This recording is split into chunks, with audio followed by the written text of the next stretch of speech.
Bonjour, mon invité aujourd'hui est Monsieur Hans-Dieter Lucas, qui est ambassadeur d'Allemagne en France. Bonjour Monsieur l'ambassadeur. Bonjour. Est-ce que l'on peut dire que la guerre déclenchée par la Russie contre l'Ukraine a été déterminante et a conduit à un changement fondamental de la vision géopolitique de l'Allemagne? Oui. Pour l'Allemagne, donc cette guerre d'agression qui est menée par le président Poutine contre l'Ukraine marque vraiment un tournant pour l'Allemagne également. C'est un tournant pour toute l'Europe, pour tout le monde.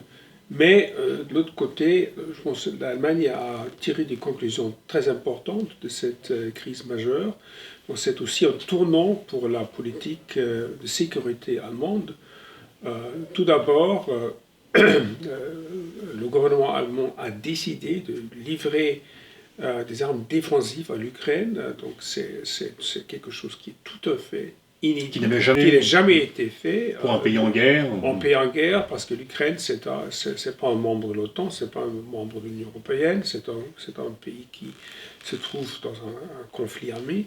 Deuxièmement, on a décidé d'augmenter le budget du fonds d'une manière tout à fait considérable, c'est-à-dire on a mis à disposition maintenant, en fonds particulier, un budget de 100 milliards d'euros qui nous permet vraiment d'atteindre cet objectif de dépenser plus de 2% de notre PIB pour la défense. Bon, c'est aussi une décision majeure qui a été prise par le gouvernement quand on repense à cette crise extraordinaire. Et pourtant, avec un gouvernement qui est composé par deux partis qui ont des traditions pacifistes, les sociaux-démocrates et les Verts, et un parti qui n'aime pas beaucoup la dépense publique, le Parti libéral. C'est vraiment une décision tout à fait remarquable parce que, comme vous l'avez dit, donc l'augmentation du budget de défense, c'était pas toujours une question très difficile dans le débat politique allemand. C'est d'autant plus remarquable que maintenant, en vue de cette crise majeure, on a pris cette décision importante. Alors, on a remarqué que l'Allemagne se réarme, va acheter des F-35. Certains se demandent en France, est-ce que du coup, ce réarmement allemand va être dirigé vers les États-Unis? Est-ce qu'il ne va pas mettre en danger les projets franco-allemands et européens? Oui, il est vrai qu'on a pris la décision en ce qui concerne le soi-disant partage nucléaire. L'Allemagne va acheter des F-35 en remplaçant les Tornado, mais aussi des Eurofighter, n'est-ce pas? Mais de l'autre côté, le chancelier était tout à fait clair en ce qui concerne les grands projets qu'on a avec la France et d'autres partenaires européens, en ce qui concerne l'avion combat du futur, le SCAF, le char du futur, le MGCS, l'avion de patrouille maritime, d'autres projets. Ces projets, pour nous, sont des projets d'une priorité absolue, c'est-à-dire on va continuer donc ces grands projets avec la France et d'autres partenaires européens pour renforcer, pour bâtir, pour construire une Europe de la défense. Le budget militaire allemand va devenir plus important que le budget français. Est-ce que cela va déboucher sur une remise en cause un peu des équilibres entre ces deux pays? Donc notre politique de défense, de sécurité s'inscrit dans le cadre européen et le cadre de l'OTAN. C'est-à-dire, notre but est vraiment de renforcer la défense de l'Europe et renforcer le pilier européen au sein de l'OTAN, c'est-à-dire c'est pas, si vous voulez, une politique de défense nationale, mais c'est une politique qui s'inscrit toujours dans un cadre multilatéral européen et atlantique. D'accord. Joe Biden, dès qu'il a été élu, présentait une vision du monde qui présentait l'axe des démocraties contre l'axe des pays autoritaires, composés de la Russie et de la Chine. Est-ce qu'il faut conforter cela ou est-ce qu'on ne prend pas le risque de provoquer ce que l'on dénonce en même temps? À notre avis, donc, ce que nous faisons face vraiment à un conflit qui est caractérisé dans le cas de la Russie, par une guerre d'agression qui est menée par un État, par un leader autoritaire, autocratique. Et donc c'est pas seulement une guerre à l'exemple des guerres du 19e siècle, mais c'est une guerre qui a aussi un caractère, si vous voulez, systémique. Donc il s'agit vraiment d'une contradiction entre les démocraties et l'autocratie, et d'où la nécessité vraiment de renforcer la coopération entre les grandes démocraties du monde. Ça ne veut pas dire qu'on veut donc accentuer donc ce conflit, mais donc il est tout à fait clair que nous nous trouvons dans une ère qui est caractérisée aussi par la contradiction entre les démocraties d'un côté et donc les systèmes autoritaires, autocratiques de l'autre. De l'autre côté, il faut trouver des conclusions, et une conclusion est une coopération renforcée entre les démocraties du monde. Est-ce qu'il y aurait un élément provoqué par la Russie qui pourrait changer l'attitude et faire de nous des co-belligérants?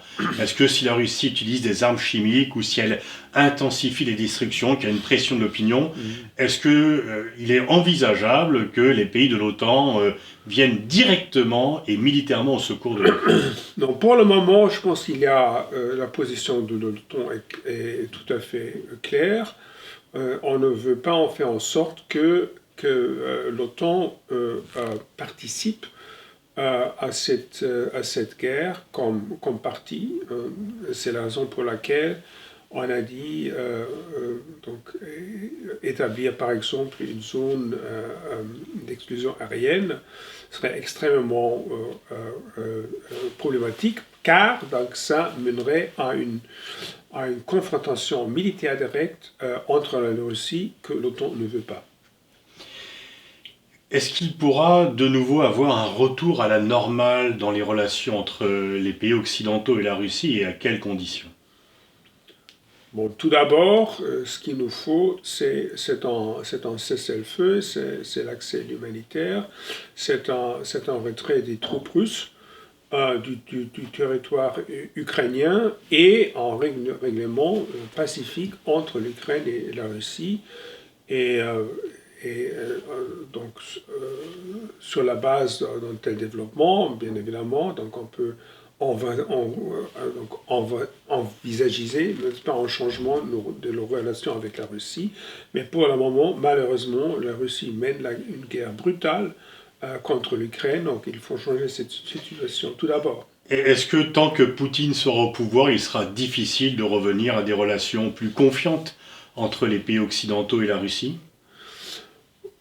Très probablement, mais de l'autre côté, donc il faut continuer le dialogue avec le président Poutine, parce que donc,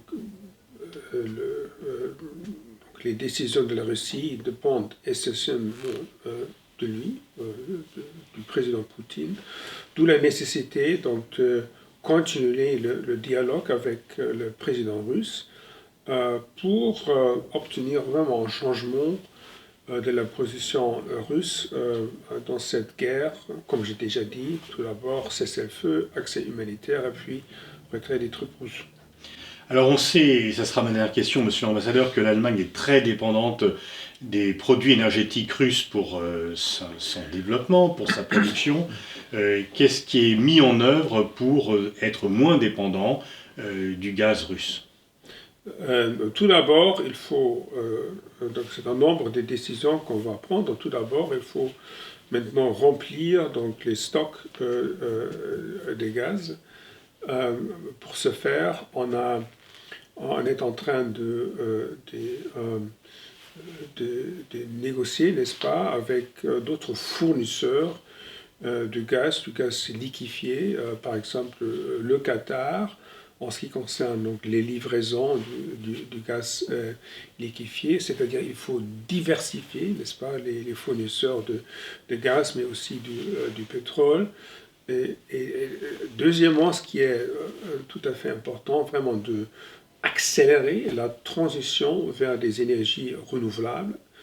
Et ça, c'est un champ très vaste, mais c'est un projet tout à fait crucial, tout à fait central pour la nouvelle coalition, donc accélérer la transition écologique, c'est-à-dire concrètement, par exemple, nous affranchir donc, de cette dépendance à la Russie en ce qui concerne le gaz et le pétrole, et deuxièmement faire en sorte que en 2030, au moins de 80% de notre énergie soit donc de l'énergie renouvelable.